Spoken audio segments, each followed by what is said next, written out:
A tutti, direi che possiamo cominciare. Io comincerò con una breve presentazione di Alessandro Novellino. La farò in italiano perché la maggior parte dei presenti sono italiani e lo conoscono. A tutti, direi che possiamo cominciare. Però poi Io dopo ho chiesto ad Alessandro di con una fare breve il presentazione suo di seminario Alessandro in inglese, Novellino. anche perché La farò in è italiano postato la maggior su parte YouTube, va in streaming su YouTube dei ed è presenti sono stato italiani e lo conoscono. A annunciato tutti, direi che online. possiamo cominciare. Però poi Io dopo ho chiesto ad Alessandro comincerò di con una fare breve il presentazione suo di Alessandro seminario in Novellino. inglese, anche Scusatemi che c'è perché un la ritorno, farò in devo italiano, postato in la maggior parte su YouTube, va in spegnere streaming il su mio audio, YouTube i ed è presenti sono stato italiani e lo conoscono. annunciato Ecco, ora ci però siamo, poi dopo perché ho come al chiesto ad solito Alessandro con una c'è breve YouTube che presentazione di ha un Alessandro breve Novellino, ritardo che c'è un quindi ritorno farò del mio italiano, audio su YouTube. Allora, dicevo, su YouTube va in il streaming su seminario YouTube sarà in ed è inglese, stato ora però io faccio una brevissima online. presentazione di Ora ci Alessandro, siamo, perché come al per solito c'è YouTube che ha un breve ritardo, è attualmente un remote allora, sensing dicevo, geoscientist al British Geological spegnere Survey, il il mio seminario audio, sarà in la inglese, sua sede è ora però io Nottingham, ma è stato un nostro studente. Alessandro si è laureato e ha conseguito il suo dottorato qui a Napoli, e in particolare cominciando qui a Napoli a lavorare con il remote sensing su frane. Subito dopo già durante il dottorato ha trascorso un periodo in Inghilterra, e quindi ha incominciato a lavorare a Nottingham, credo, e subito dopo il dottorato ha cominciato a lavorare in una società che si occupa di remote sensing, che si chiamava Geomatic Ventures Limited, e ora si chiama TerraMotion, e poi dal 2017 è arrivato al British Geological Survey, dove continua ad occuparsi di frane, ma non solo di frane, di pericolosità naturale, anche di eventi appunto vulcanici, e la sua specialità resta il remote sensing, in particolare INSAR, di INSAR, ma anche altre tecniche. Sono particolarmente felice di avere Alessandro. Io insomma sono sempre felice quando possiamo ospitare dei nostri ex studenti, e purtroppo non è qui con noi a Napoli, nel senso che lo sta facendo da Nottingham, lo farà da Nottingham il seminario, però almeno questo ci consente di avere un'audience più ampia rispetto a quella che avremo qui in aula.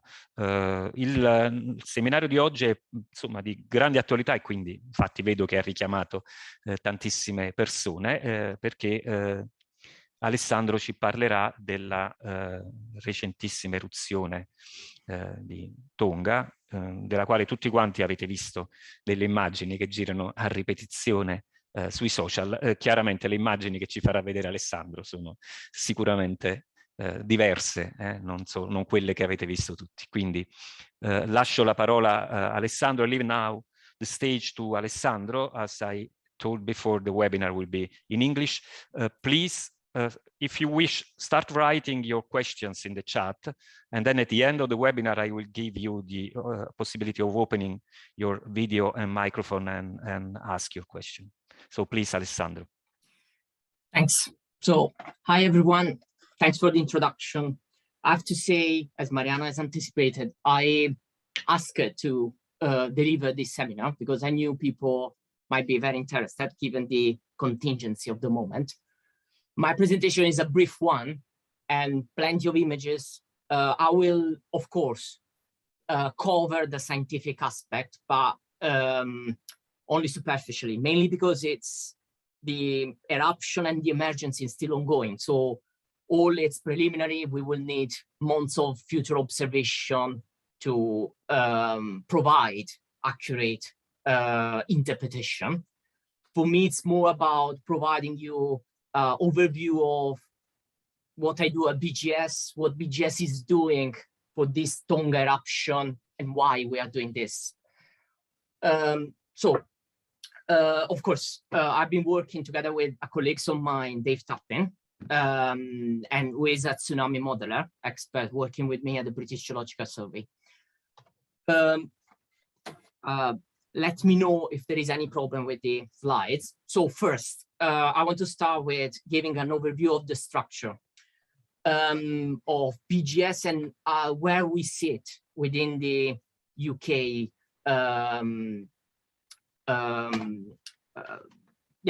inside the UK. So essentially, we are part of the Department of Business, Energy, Industrial Strategy, which is essentially a government body which is tackling issues like climate change, coronavirus, and a lot of things, a lot of topics. This base supports a UK RI, which probably can be could be considered as the equivalent of the Italian CNR, of course, a much bigger scale. This is the UK Research and Innovation, is a non-departmental public body and direct research and innovation funding. And it encompasses several councils like biotechnology and biological science, engineering and physical science, and of course, the Natural Environment Research Council and the BGS. So we are part of a big families of at least other 9 public bodies doing science. The BGS, it's of course the old geological survey in the world. It's focused on public good science for government and research. We have a budget of around £60 million and we employ around 600 staff members. Just to give you an idea, the Italian Geological Survey, I always like to do comparison, employs around probably 1,000 people. They have a much larger budget of 140 million euros. And the USGS, which is the largest geological survey in the world, has around almost 5,000 people and a budget of $1.6 billion. But of course, we work at different scale, we work at different, also on different topics. I will show you why. So this is, let's say, the organization. Of course, during a event like the Tonga 2022 eruption, it's a volcanic emergency response. So it's a contingency. It's something we of course, we haven't planned to work for. So what happened during such condition? We usually have people from the Cabinet Office and the FCDO, so the Foreigners and Commonwealth Development Office, which activate. I will show you why they activate. Essentially, even if this emergency occurred like 20,000 probably kilometers away from the UK overseas, still the UK has an interest. Mainly because, for example, the AFCDO, essentially, it's interested in protect British citizens. So not just British citizens and tourists in the UK, but also overseas. You might have heard that essentially the first fatality in Tonga was a Britons living there. So FCDO is particularly interested in 2 things, essentially: repatriate British citizens living abroad, and secondly, providing travel advice. The Cabinet Office, of course, support the government and help implementation of policy, also especially during emergency situations. So it's mainly managing UK security. And so during such an event, Cabinet Office, FCDO activate, they ask Science Institute, like the British Geological Survey, for help in understanding what is going on, essentially. Of course, so you will see all this plus. We don't work alone. In this case, for this Tonga eruption, we have been working, once we have been contacted by FCDO, we have been sitting together with people from the Met Office. Met Office is the UK Meteorological Office. COMET, which is the Center for Observation Modeling of Earthquakes and Volcanoes, based in the UK. So they study, they use satellite data to study earthquakes, volcanoes, and help understanding the hazard. And we are also, as a BGS, we work together with this VAAC, which is the Volcanic Ash Advisory Center. So essentially, is an international institution responsible for issuing advisory for volcanic eruption, mainly for flight routes. So you see, this division is based essentially on the world is divided in 9 different areas, which provide advisory, direct advisory to the International Civil Aviation Organization to understand if essentially a flight can travel or not. And then there is also the charter. You see this symbol here on the right side, is a worldwide collaboration of different institutions like NASA, European Space Agency, different commercial providers. They essentially, during disaster response activity, they provide high resolution satellite data for free. Of course, just to select members like the BGS, mainly to help civil protection authorities and the international humanitarian community. So I provided you a timeline of the event, but essentially we at the moment we are liaising all together with this institution and also a couple of universities in the UK, mainly to support FCDO. FCDO and Cabinet Office, essentially they respond and they coordinate disaster emergency activities based on national risk register. So this is an official document, government document, which represent essentially all the possible threat for UK security. As I say, it's not just on the UK territory, but also overseas. And it provides essentially the worst case scenario for a different range of hazard. It could be cybersecurity, is a lot of stuff. But these are very key information because they help understanding essentially how the UK government has to tackle that issue. As you can see here, there are different risks. It's a simple matrix, and it's essentially based on the likelihood and the impact of any of these events. So you can see, for example, vertical axis about the impact. Level A is the lowest impact, level E is the highest. And impact encompasses a lot of different effects. We are talking about human welfare, it could be illness, injury, behavior impact, or impact on essential services like transport, healthcare, economic damage. While on the horizontal axis, we have the annual likelihood of each risk. As I say, it's the worst case scenario. And as we move from the left to the right, the risk is 5 times higher than in the previous categories. The likelihood scale is logarithmic. And as you can see, you might be surprised, but we have also, they also account for volcanic eruption, and you see number 20 I highlighted, and 23 environmental disaster. The UK is luckily a low risk country, but still we consider also other like volcanoes because they might affect directly the UK, like in terms of flight routes, like it happened in the Icelandic eruption in 2010. And in terms of ashfall, there was a lot of disruption to traveling towards the UK, inbound and outbound. But of course, as I say, also for British citizens living or traveling abroad.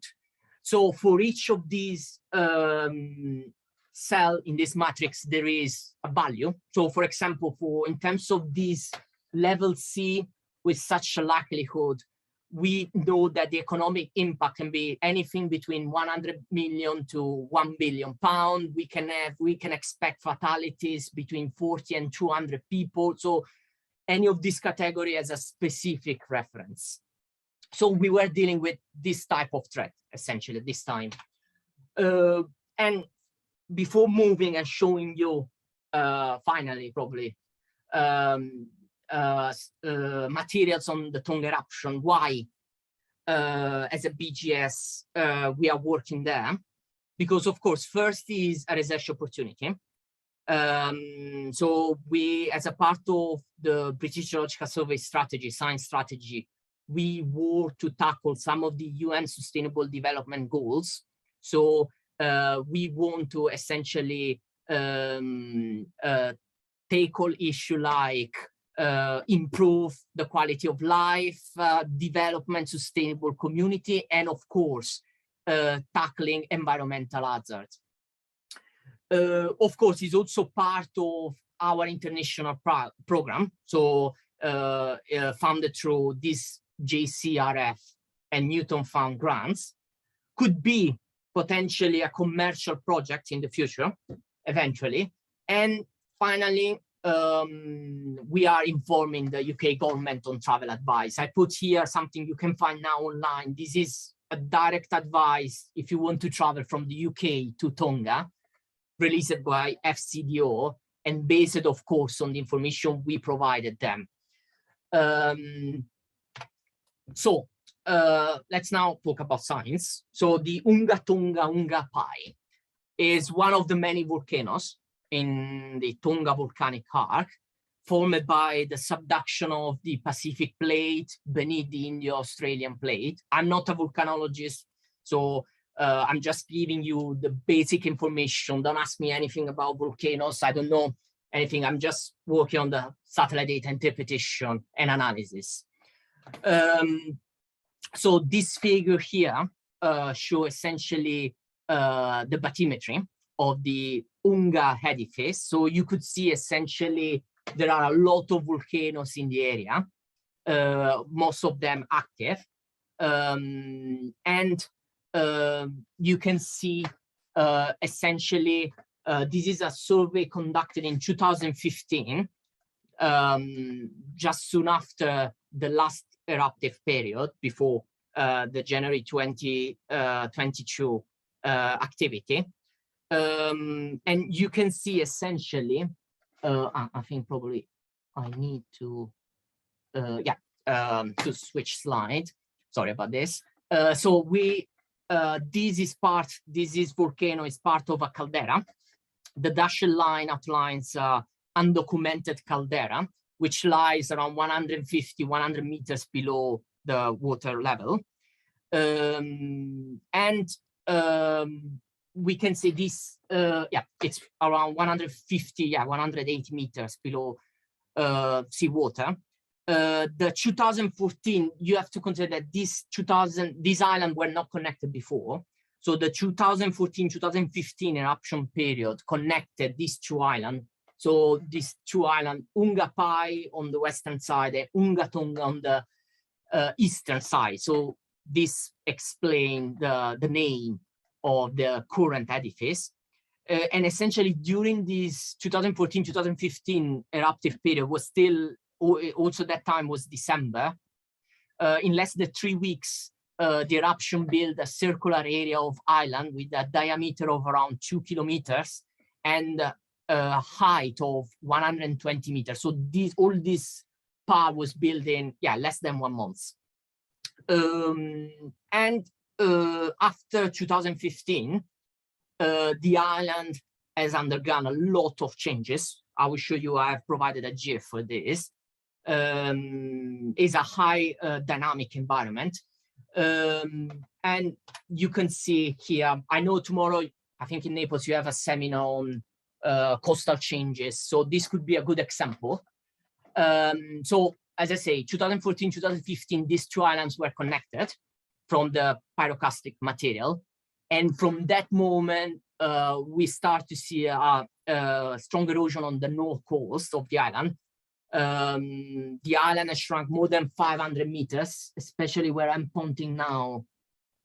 And the dimension of the island is around, more or less was constant, because as we have erosion on the northern side, we have built up on the southern shore. This is a GFI built with Sentinel data. So these are free satellite data. In this case, the period investigated is quite short. I think it's 2017, 2021. So a lot of changes, such a short amount of time.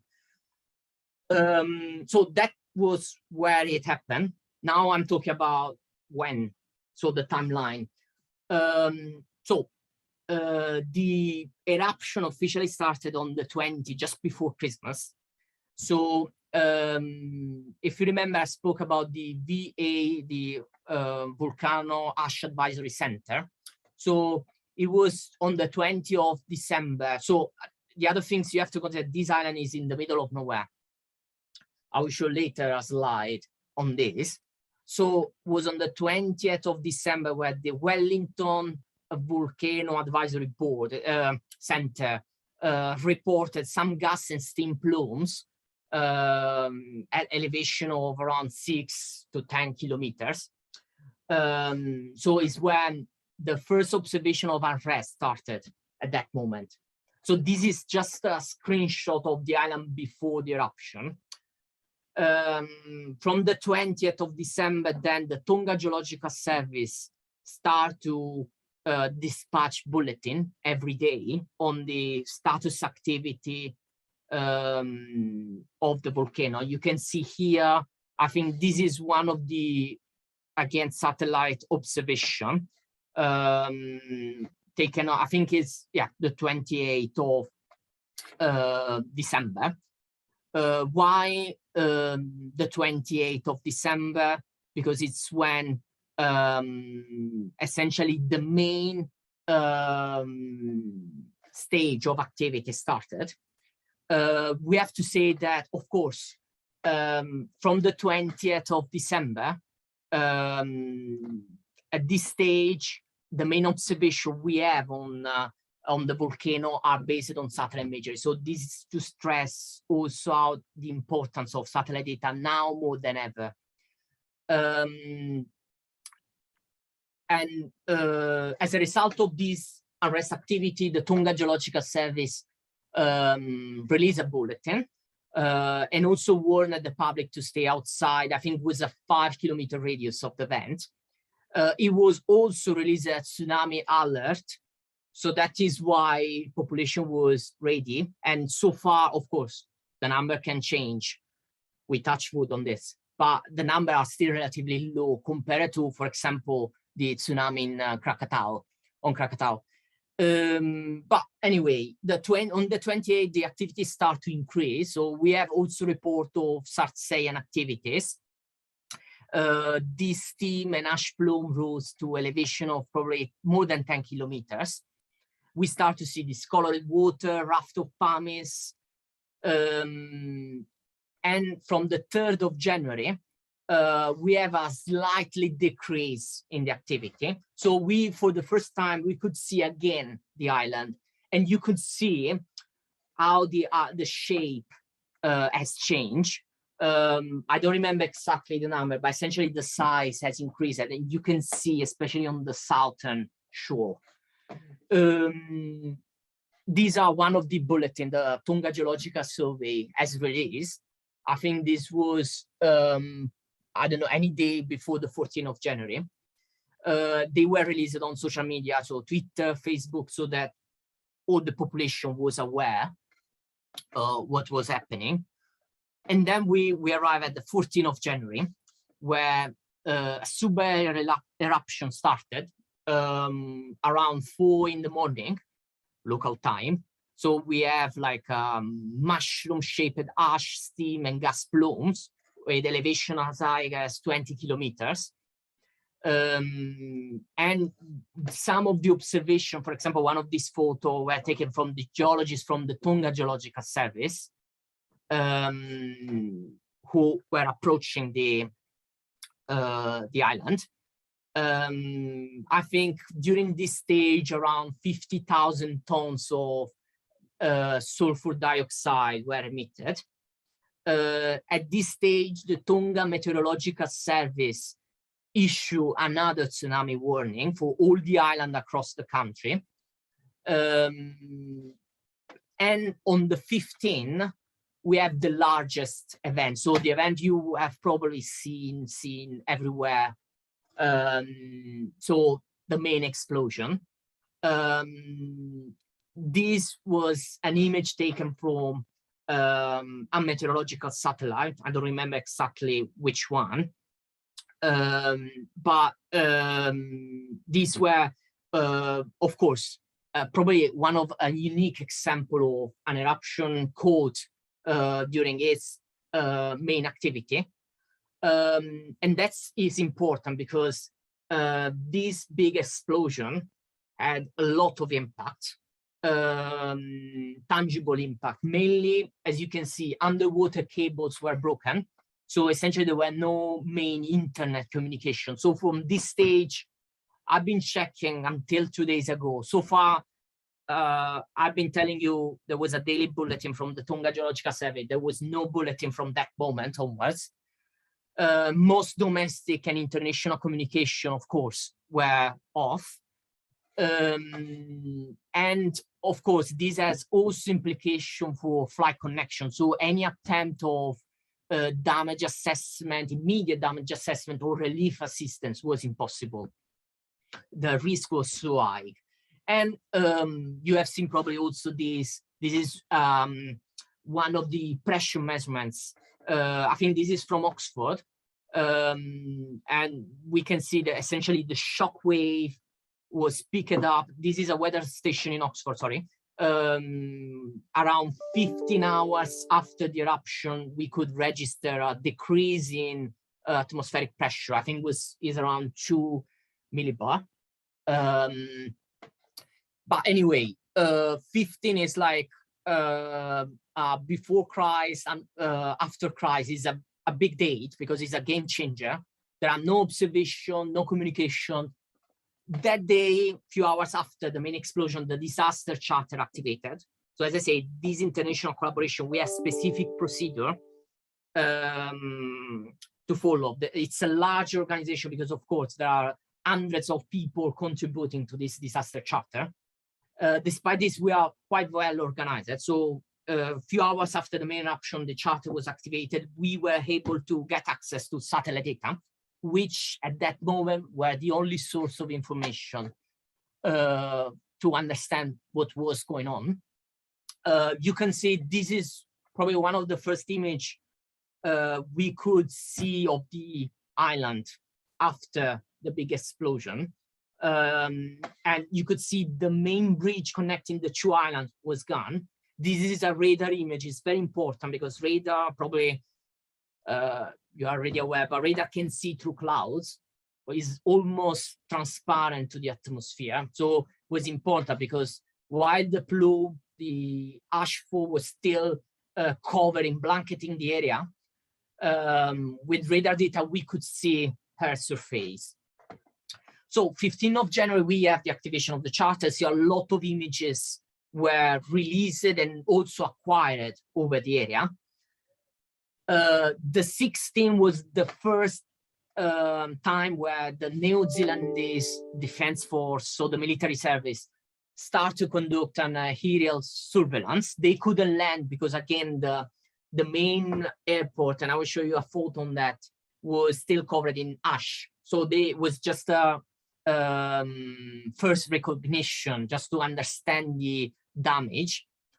And was the 17th when the FCDO request us, but also other institutions, like I say, Met Office, to provide information on what was happening and what could happen from that day over the next few weeks. Of course, we have to consider at that stage there were so few information that, of course, was mainly based on all of our advice were mainly based on historical observation. Just to give you an idea, the volcanic explosivity index was, I think, around 5. But for example, even the Krakatau 2018 eruption, which has a lower explosivity index of 3, had much more created much more fatalities, more than 400 people. But that, of course, it's related to also, so that just to stress the importance is not just the strength of an event, but is also when and where it occurred that imply the essentially the resulting impact. Okay, so from the 17, essentially we start as a BGS, I started looking at images provided me from the disaster charter. This probably I should have put much before, a map. So just to understand where we are. This is where the Hunga Tonga-Hunga eruption happened. Just to give you an idea, the main plume extended for more than 200 kilometers in radius. So all this area was covered. Okay, so all this area was within this main circle, essentially. People, I think Tonga has a total population of around 110,000 people. In this area only, which was, of course, the closest to the event, we have more than 80,000 people. We specifically focused on 13 islands, and 10 of them have permanent settlement. So 10 were our priorities. The other 3 were still important, like Tofua, I think Fonoifua, Nomukha, because they could provide us scientific information on the impact of ashfall, tsunami. So you see, we were interested in information like damage, volcanic activity, tsunami inundation. And yeah, another thing is, of course, I think you have heard a lot about this undersea fabric optic cable connection, which was broken. So essentially Tonga, as you know, most of the internet information go through under the sea, travel under the sea. So there are 2 cables. So there is a Tonga domestic cable extension, which connects essentially some of the island to the main island, which is, forget this, is Tonga Tapu, the name. Nuku'alofa is the capital. Sorry about this. And then this is in turn connected to the Fiji. So this is like, I think, 800 cable long, which connect Tonga to the world. This probably here, I think this is still an estimate. But definitely this cable is broken.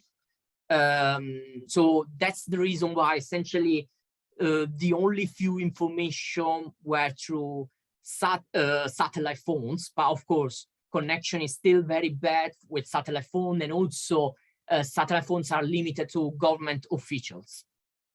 So there is a unstable connection restored now, but still not enough to have a full picture of the damage.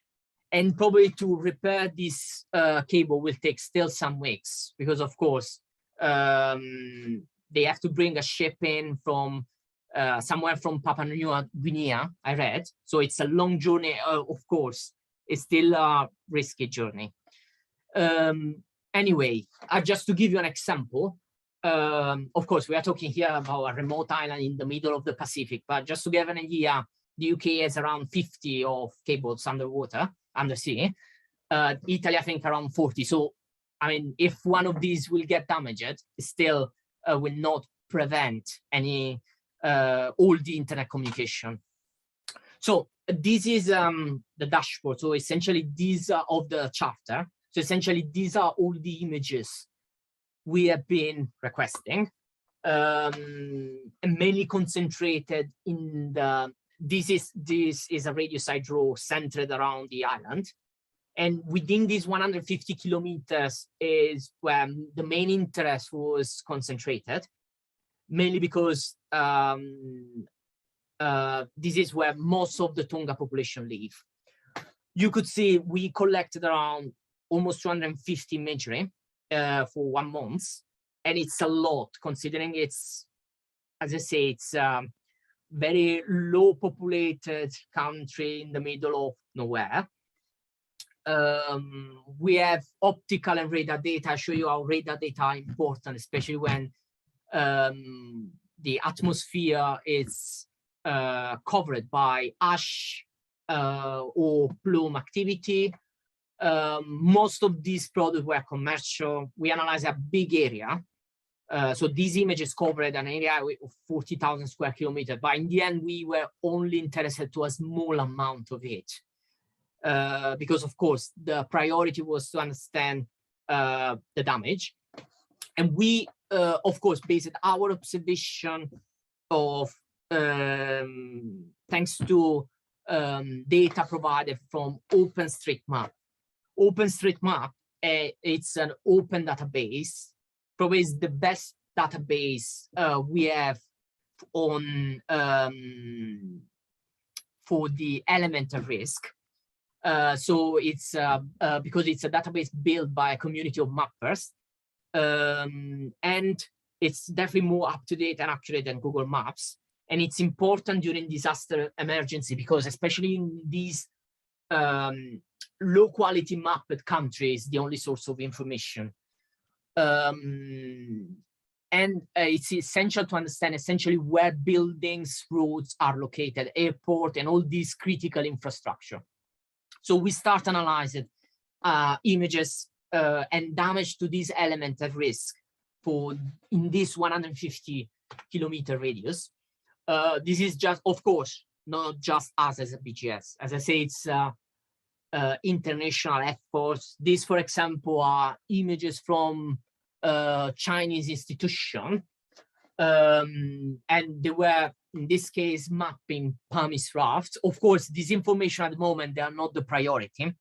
You could see all these pumice raft just south of the volcano. And of course, traveling, you see more than 50 kilometers away from the volcano. These are images, of course, these Sentinel data are free for everyone to be downloaded. These Gaof and no, these are Chinese data, which are hard to get. Sometimes they don't even release at all this data. So it's this eruption is a very unique opportunity to see these images for the first time. And now I'm going to show you some of the images about the damage mapping. I think this is the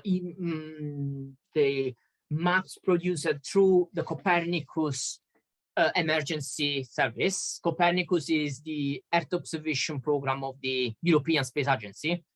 Is along NASA probably the largest, I mean, in terms of Earth observation program is probably the largest, the longest, and in terms of data, definitely the biggest Earth observation program in the world of every time. The main problem is it's rainy season there. And Tonga Tapu, which is the main island with more inhabitants, more buildings and everything, at the moment it's still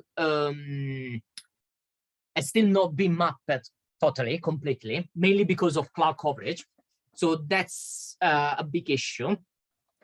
But so far it's been mapped by small pieces, and especially in the northern part. We from the analysis, this is one of the official documents uploaded on the disaster charter. Everyone can access this document. So essentially, these yellow features here are everything. I know it's hard to read, but I wanted to put the full picture. It's everything mapped as potentially damaged. Of course, all is an estimate because so far there is no field validation, which is a key aspect of Earth observation. But of course, at the moment, it doesn't matter. At the moment, it's just to provide a preliminary assessment of where people are in needs. Anyway, the assessment for Tonga Tapu. So I'm going now to provide a series of images of the damage for each of the island I show you. within that 150-kilometer radius. So for Tonga-Tapu, we have ash coverage almost everywhere between 5 and 10 centimeters. This is based on local population observation. Local airport unserviceable. This is the main issue why I say the New Zealandese military couldn't land the day after. They have to wait a few days. Some vessels were pushed ashore as a result of the tsunami. And as I said, the analysis is quite incomplete. So you see there are bits here, entire district where we don't know what is happening. This is just another detailed analysis. So you could see this is a player, this data is a commercial data. As a resolution, I think this image specifically are around 1 meter.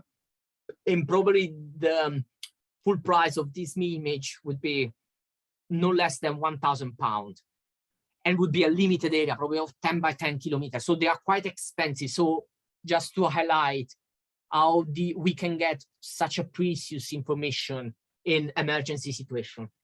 So you could see as a result of the ash, falling ash, we have an inundated runway, potential affected structure here.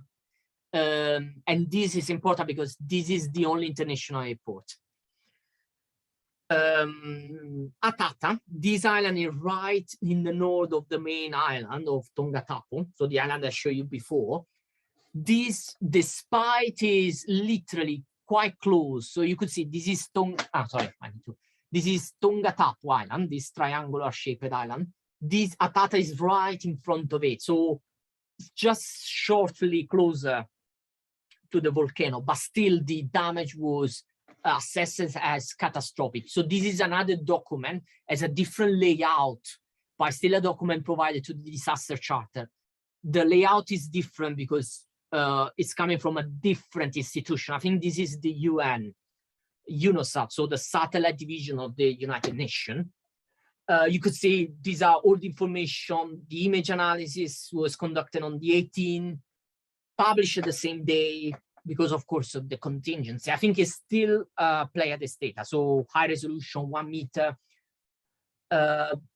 This is a before and after. You could see it looks like we have a black and white image, but actually this is all ash coverage, not just ash coverage. As you can see, this is the New Zealand survey.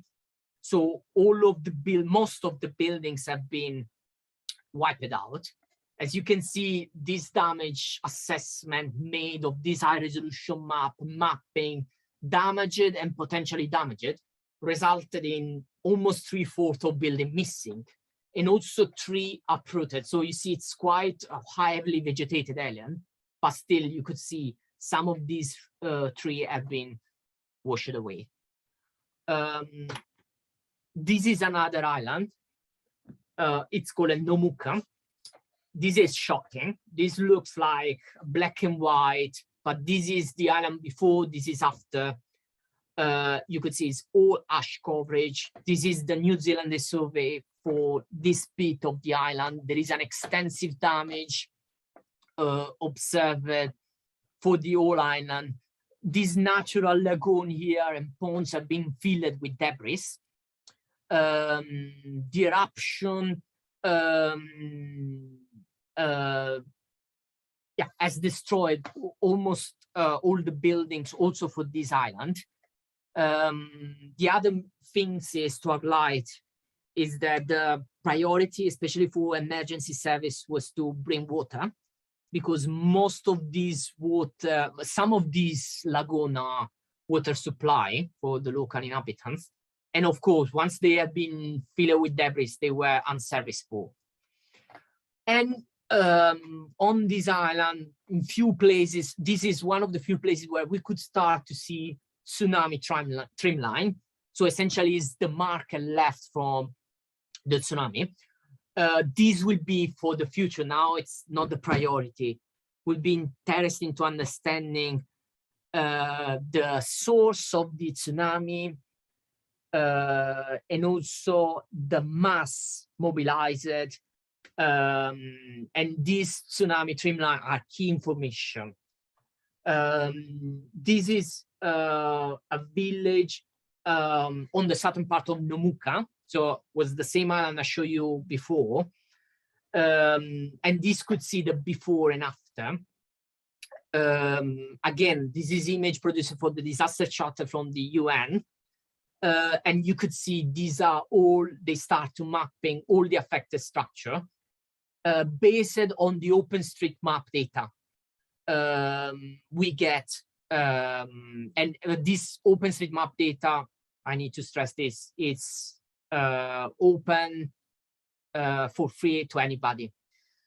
So these are, they could look very simple observations. So there is nothing scientifically breakthrough in here, but it's important because it's what the emergency services needs, essentially. NGO are the key information for them.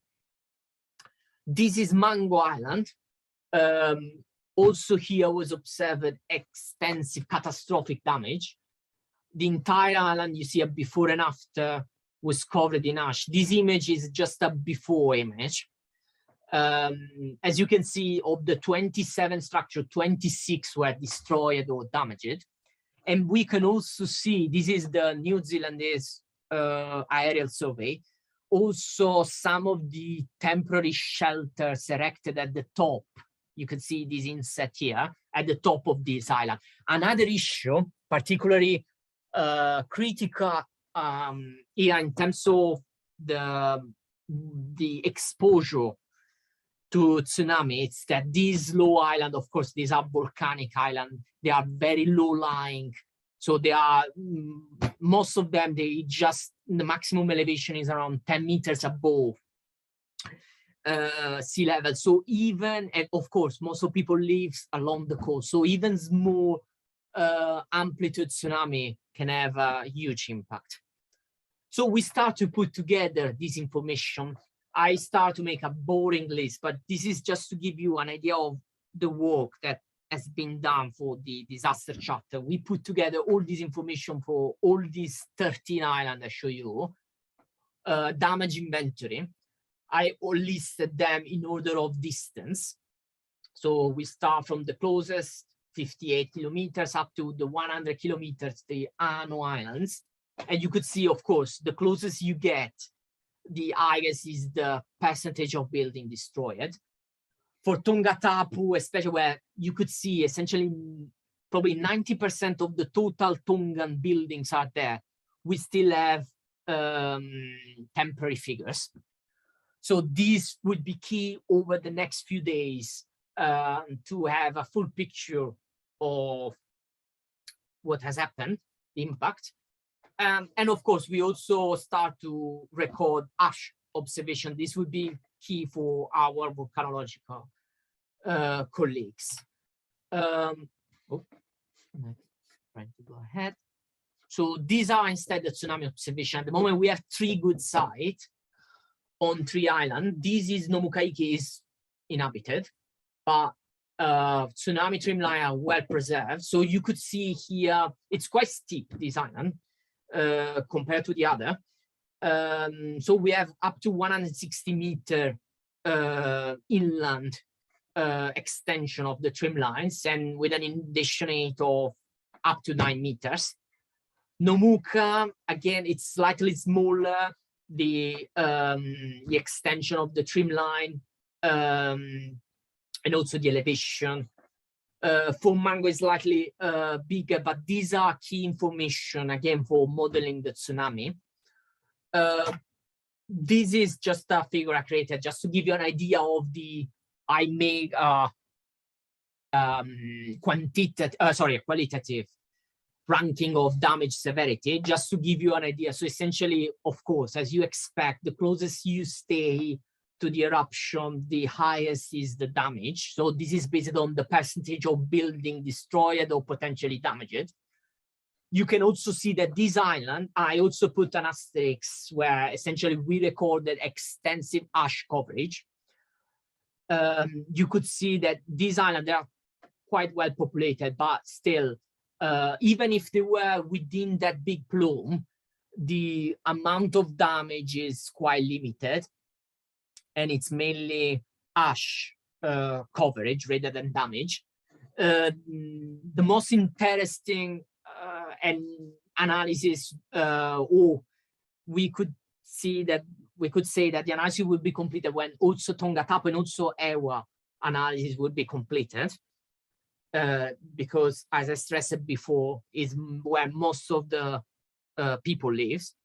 And as a last slide, yeah, just to give you an idea of what we are planning to do. Of course, complete the damage analysis will be for this key sharing information within the disaster charter, across the different institutions, importance of getting, but this would be, let's say, is a follow-on, getting real-time or soon after mass eruptive rates to understand the volcanic mechanism, and also the tsunami triggering mechanism, because we don't know if it was a submarine collapse, turbidity currents, shock waves, while, for example, for Krakatau was clear from the beginning that the tsunami was a result of the flank collapse. Here we still don't know exactly.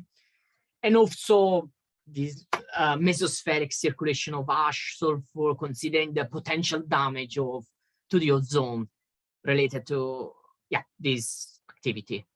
But of course, this will take time. Just to give you an idea, I've been lucky. I've been also working on the Krakatau emergency response. The eruption started in December 2018. And before we could get the permission to do any survey on the field, it took 6 months. Getting research permits, arranging survey, in situ survey, it's a very long process. You have to be patient, very patient. And I think, yeah, that was it. I hope you enjoyed. Okay, thank you, Alessandro. So very brilliant and very interesting webinar. Let's start with the discussion, so question and answer. So everyone that is here in this webinar can simply open, if he wants, his microphone and webcam and ask questions. On the other hand, I will read if there is any question on the chat on the YouTube. I see a question by Antonio Gennarini. Antonio, if you wish, you can open your microphone. Otherwise, I can read your question if you prefer. Okay, first with Antonio, I'm reading. Very interesting. How much of the imagery analysis is automated and how much is manual in percentage? I'll be clear. Everything I show you, it's manual. The reason is probably doable. Is, of course, there are automatic damage assessment. For example, I would suggest to look at ARIA, is the NASA portal, which automatically extract damage information from satellite imagery after a disaster. The reason is essentially, first, there are not so many buildings. So you have seen it's around probably 20,000. It's not a lot, first. Second, even some of the automatic damage analysis algorithm, they are still in a development stage. They are still not at a stage of to be operational yet.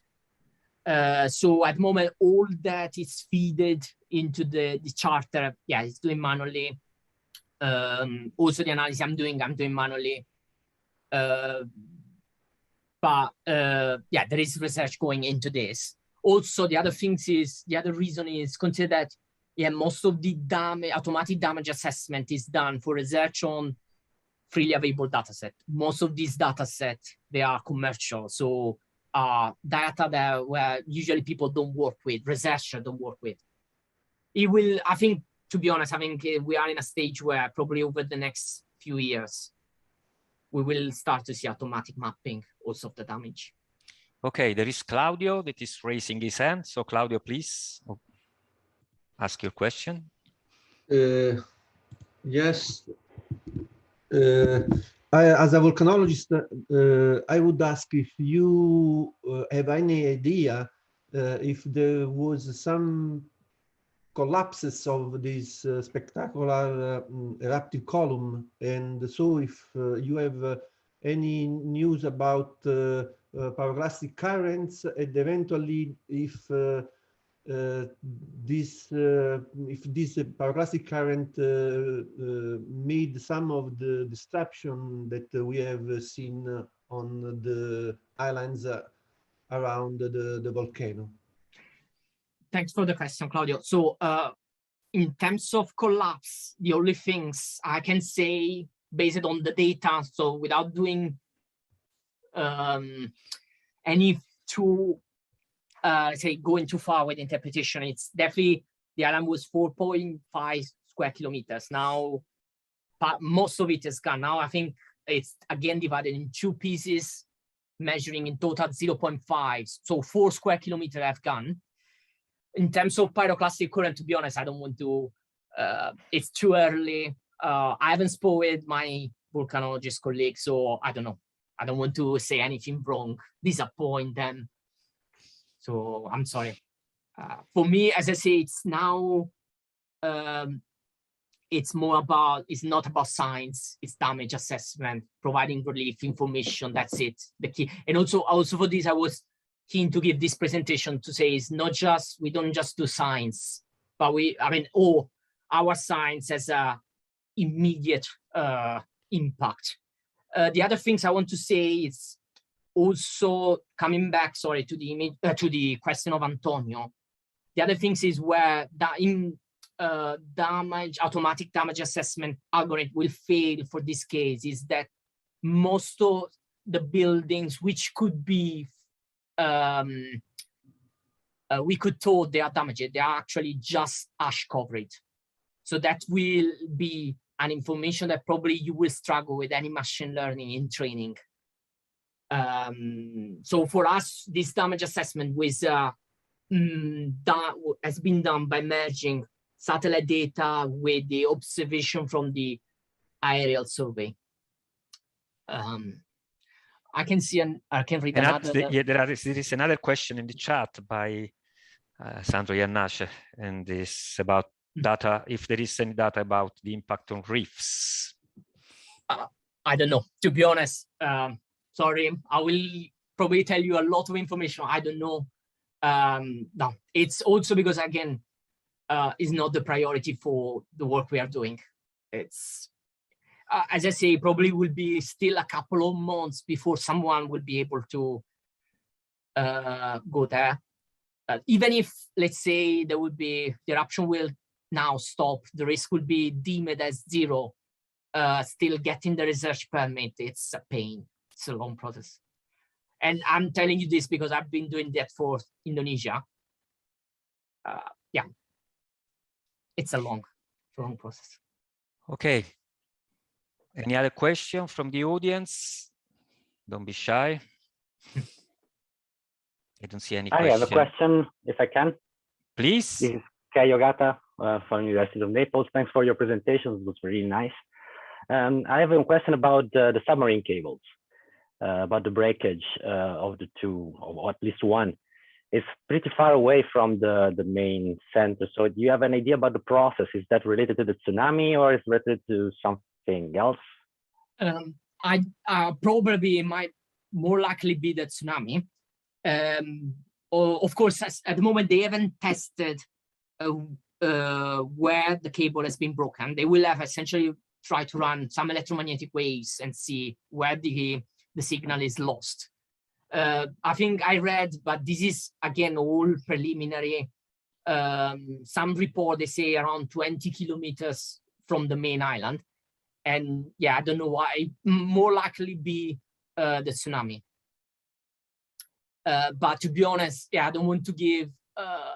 I'm not confident. I mean, we know that he's broken. No, thanks. I was actually testing your opinion. I was thinking about the same. Thank you. So, any other question? Okay. Muhammad, who is a PhD here at our department. Why and how the island close together and made a large body? Does it reflect fast movements, fast plate movements or not? I think it's just, I mean, he's talking about the the pre-eruption images that you showed were yeah, I think I will just show back again just to sorry. I think probably it's this. I mean, this was the result of ash deposition between the 20th of December, 3rd of January. As I said, these two islands, Hunga Tonga-Hunga Pai, they were what's left from the 2014-2015 period. And sorry, they were connected from the 2014-2015 eruptive stages. And this extension, you could see essentially how has changed the island in just 2 weeks, essentially. This is all, I think, ash deposition. Again, the other things is, of course, no one has been on the island yet, or even in proximity of it. So all we know is from satellite observation. Okay. Thank you, Alessandro. Any other question? I don't see other question. So if not, I think that we will thank again Alessandro for his very, very interesting webinar. And thank you all for attending the webinar. And Alessandro, of course, you know that whenever you come to Italy, you are welcome to your old department for a seminar. Okay, so grazie a tutti. Thank you all, and see you for the next webinar here at the Department of Earth Science, University of Naples, Federico II. Bye-bye. Bye.